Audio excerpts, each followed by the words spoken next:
Torej danes prvi dogodek v sklopu Sexoslovja 2011. Kaj se bo danes odvilo na Štuku?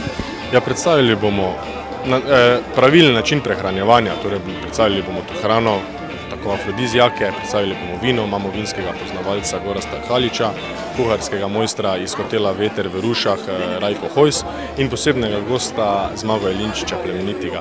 Imeli bomo tudi pornojedino, seksi buffet, na katerem bo asistentka Pija.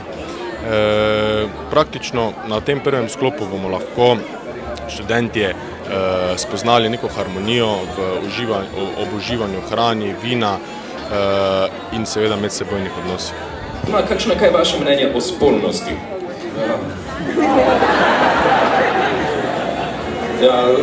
Mnenje o spolnosti pri mladih tako mislim, kako bi rekel, spolnost se v življenju menja od mladih let. Doživlja se drugače, samo treba jo negovati, doživljati, pa z njo živeti, ne tega opuščati. Ker neko stvar se prej v času, ko si mlad, agilen, močen, divji, si hitro fertik. Različno te stvari vzajemo čas in to naredimo natančno, precizno, točno in do konca. No, prej je bilo rečeno o strigah, res, da vse postane trdo, samo moraš z ljubki jesti, drugače ne delujejo. Tudi orehe, če jih poješ z lušino, mogoče bi kaj bilo, ampak bolj zaradi tega, ker te po želodcu zvijali, ker bi kaj drugega pomagali. Torej, vaše spolno življenje je vsekakor pestro.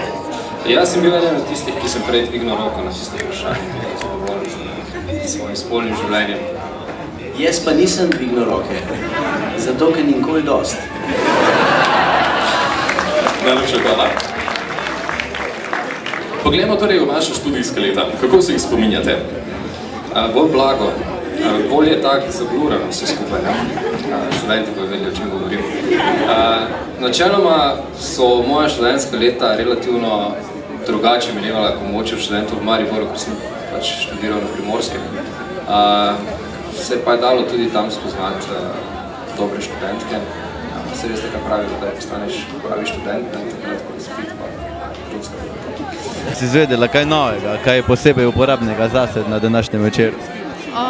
Ja, posebej bilo zanimivo poslušati vse mnenje takih gospodov, ki je vsaki svojega področja, tako da se mi zdi, da smo kar dosti izvedeli.